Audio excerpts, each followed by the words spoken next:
You are listening to Mining Stock Education, where you'll learn from the top leaders in the natural resource sector and uncover quality mining investment opportunities. I don't have a lot of faith in the gold move right now. I'm not saying this can't be the big one. You know, there could be war breaking out tomorrow. China could invade. There's so many geopolitical events. Gold has turned into the new volatility index. You know, the VIX is almost worthless now. It doesn't really correlate perfectly like it used to. So now gold has become the new VIX. And I respect the move up in gold, and I would play it if you got a good enough pattern. But right now it's gotten overbought. It's moved up on fear, which is a very strong emotion. You can see the big run it's had from, low 1800s to over 2000. And I definitely respect it, but gold is still not satisfied. My 1500 handle, which really needs, in my opinion, to be hit before the big explosive move in gold really takes place. Welcome back to Mining Stock Education. I'm your host, Bill Powers, with our monthly check-in today with Master Trader Nick Santiago over at MiningStockEducation.com. Nick, welcome back onto the show. You know, we talk gold, and you're expecting gold to drop possibly into that $1,500 range before you think that's a generational buying opportunity. However, gold's going the opposite direction. We're over $2,000 an ounce. Do you think it holds here? I have to say, Bill, whenever you have a move like we saw the last 3 to 4 weeks, gold is moving up on fear. And when any trader will tell you there are 4 emotions in trading: fear, greed, hope, and ignorance. The legendary Jesse Livermore used to say that. And right now, gold is moving up on fear. You have fear that the banking system is going to plunge. You have fear that the dollar is going to collapse. You have fear that the dollar is no longer going to be the world's reserve currency. So I would be cautious here. I would not be a buyer of gold up here, but I wouldn't short it yet either because there's just too many unknowns. Now, once you start to see gold pulling back, maybe the dollar starts to strengthen, something like that, then I would look for gold to get into that 1500 level. And let me just say this before we go further. That 1500 level has got to get satisfied. So it has not been, satisfied yet. And when these levels don't get satisfied, I don't really trust the moves that are happening. So in other words, I don't have a lot of faith in the gold move right now. I'm not saying this can't be the big one. There could be war breaking out tomorrow. China could invade. There's so many geopolitical events. Gold has turned into the new volatility index. The VIX is almost worthless now. It doesn't really correlate perfectly like it used to. So now gold has become the new VIX. And I respect the move up in gold, and I would play it if you got a good enough pattern. But right now it's gotten overbought. It's moved up on fear, which is a very strong emotion. You can see the big run it's had from, low 1800s to over 2000. And I definitely respect it, but gold is still not satisfied. My 1500 handle, which really needs, in my opinion, to be hit before the big explosive move in gold really takes place. And it's going to happen. It's going to happen. Is this accurate? You believe that the charts, the chart patterns dictate where the price is going to go, not the headlines, and the headlines that have driven the fear that have caused people to go into gold. Would that be an accurate statement? That's perfectly said, Bill. I couldn't say it any better. Okay. So what would cause you to change your outlook? Look, gold breaks through $2,300. At that point, do you change your outlook? Or Sure. Listen, I'm never going to say I'm going to be perfect. You got to remember, too, gold got very close to that 1500 handle. You got down to 16 and change. It was very, very close. And then, it caught a bid, and then it was starting to break down again. So was silver. And we were going to have another dip before the buying opportunity. Now, let me say this, the silver bottom is in. So that bottom was made in September. That low is in. But it still needs to do some backing and filling. You still need to get some retraces before it goes higher. Nothing goes up in a straight line and nothing goes down in a straight line. It's just the way market mechanics are. But for the gold purpose, if it did break out and it consolidated, I'd just respect the pattern. I just go, I've told my members even right now, I said, I'm not shorting gold, and I never do it anyway because I own bullion. I own silver and gold bullion. And then coins. I said, I'm not shorting gold. I said, I'm just not going to be a buyer up here. And I missed that move. I probably should have played it for a trade once the Fed, basically did their discount window to the tune of $150 billion. They did this deal with the other central banks where they're all going to, make sure everybody's currency is liquid and they're going to trade it out like that. So yeah, that probably was the so-called QE without being called QE. And that's what gold is telling you. So we definitely want to respect the move in gold. And we'll just have to wait on it. But yeah, if it breaks out here or goes up further and it consolidates, I might participate on that and jump in on that pattern. I mean, there's nothing to say I can't be wrong. I'm just saying that it's very, very rare when I have a big time frame setup and it doesn't get satisfied. If it had gotten satisfied, I'd be in gold and I'd be riding it as much as possible to the upside. But that hasn't happened. So you're going to win the gold trade either way because you already have exposure to gold. That would be something to point out here too, right? I have exposure to gold since 2003.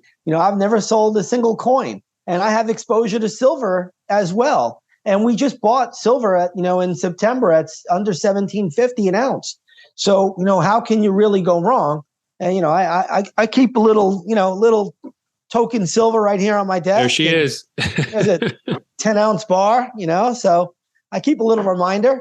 But, I have plenty of this stuff. And, I think everybody should have some exposure to precious metals, the physical precious metals, as opposed to owning the paper products. Because what happens if, God forbid, the market blows up and, you all of a sudden you get a blackout. And, these are the things you have to think about now. It's no longer, everything's, roses and daisies here. Things can happen and, you can get internet blackouts. Just look at what happened to these banks, Silicon Valley, Signature Bank, Silvergate Bank. I mean, it's incredible. Look at Charles Schwab. Charles Schwab went from 80 to 45 in a heartbeat. So, again, we're in an unstable environment, and this is why gold is performing the way it is. Nick, when there's fear pervading the system, you mentioned Schwab, which is a broker, not just a bank. What do you think about, the money you hold with a broker? Is that safe? Some people, like going back to 2012, when I really got into gold, they would say, hold physical certificates within your own possession only. That's an extreme position. What's your take? Yeah, well, that's kind of what you have to do. I mean, if you really want to be, safe about it, I think these institutions will be bailed out until it's too big of a problem and it can't be bailed out.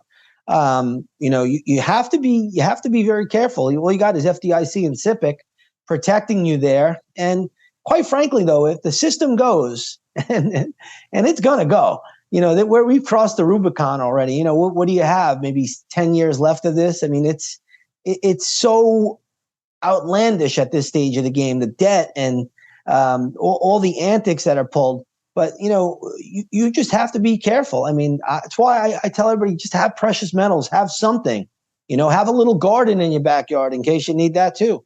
I mean, you're going to have to start networking with people and have, sources of beef and chicken and eggs or whatever you need.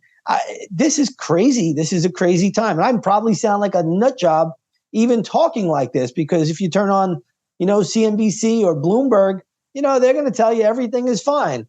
But, you just had Silvergate, which had a lot of billionaires that had deposits in that bank that were just bailed out.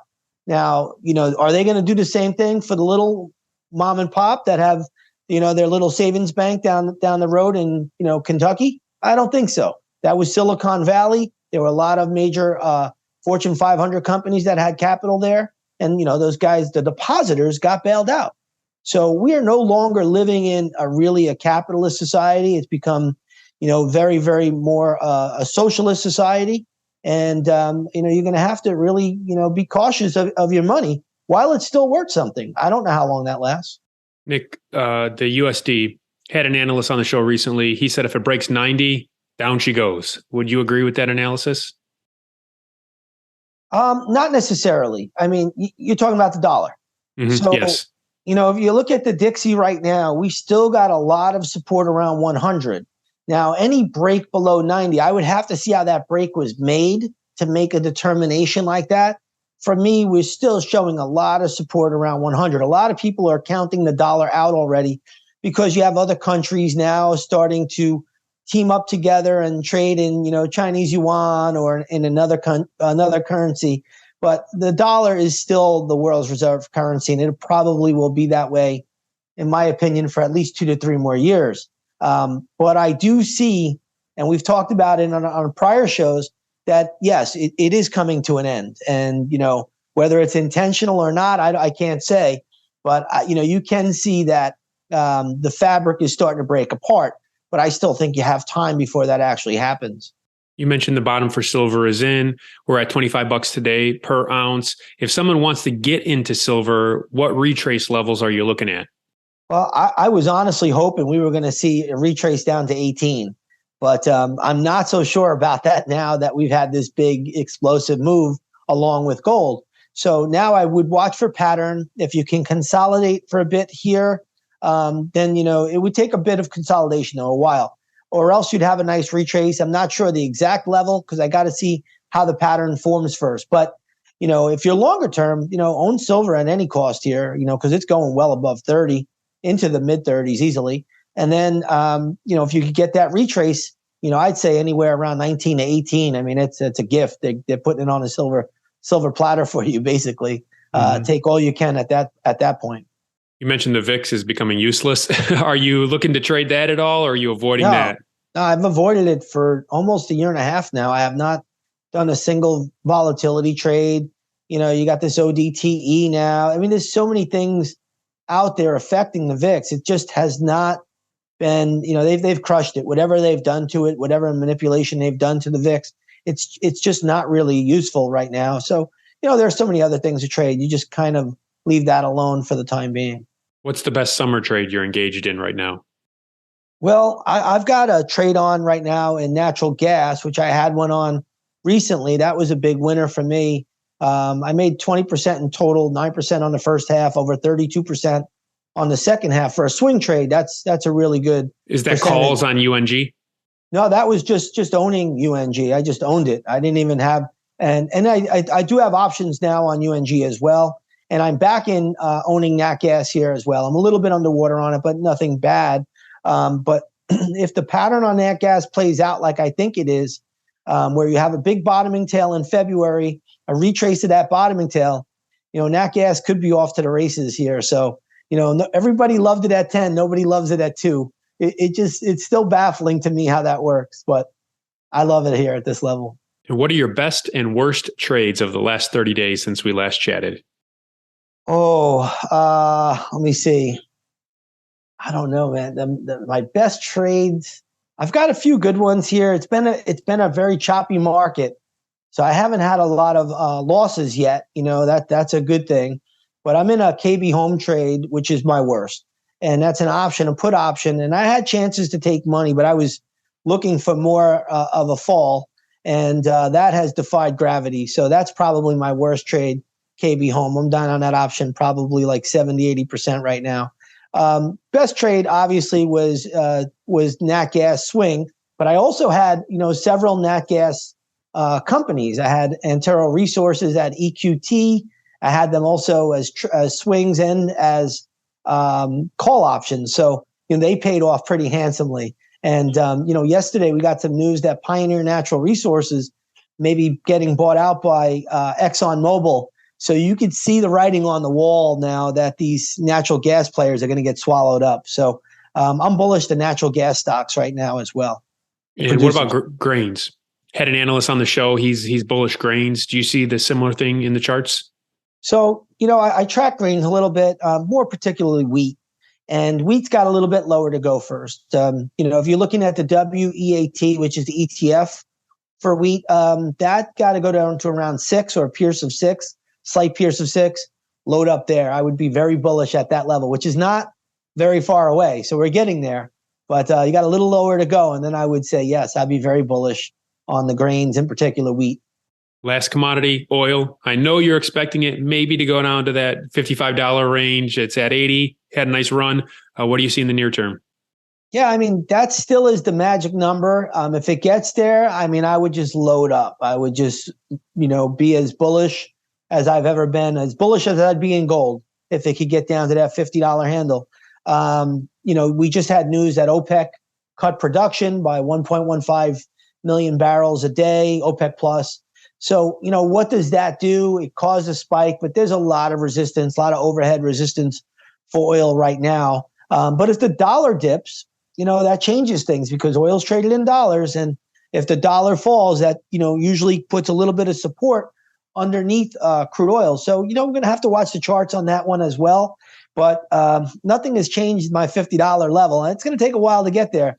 But if it gets down there, that's the time to load up. And if it doesn't, like gold, we'll just trade the patterns in front of us. It's not that big a deal.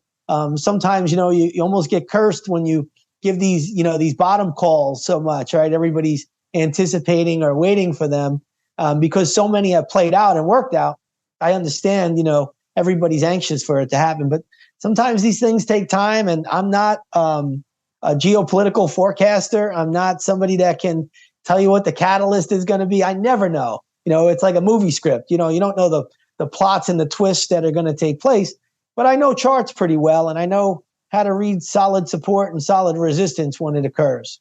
All right, last question in light of what you said. You're usually about 80% right on your trades is what you've told me in the past. Now, when you're expecting oil to go down to 50 or gold 1500 level or silver, a significant pullback, how often on a percentage basis are you correct on those targets, those pullback targets? Oh, pretty accurate. I would say by the same amount. There are times that the patterns can change and I just have to change with it as a trader. So I'm never fixated that I have to be right. That's the most foolish thing that any trader could ever do.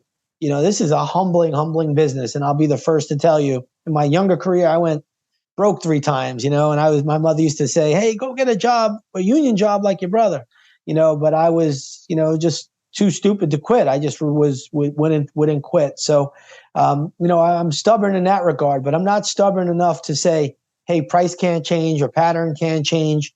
And if it does, you got to change with it. If you don't, you're a sitting dead duck in the water.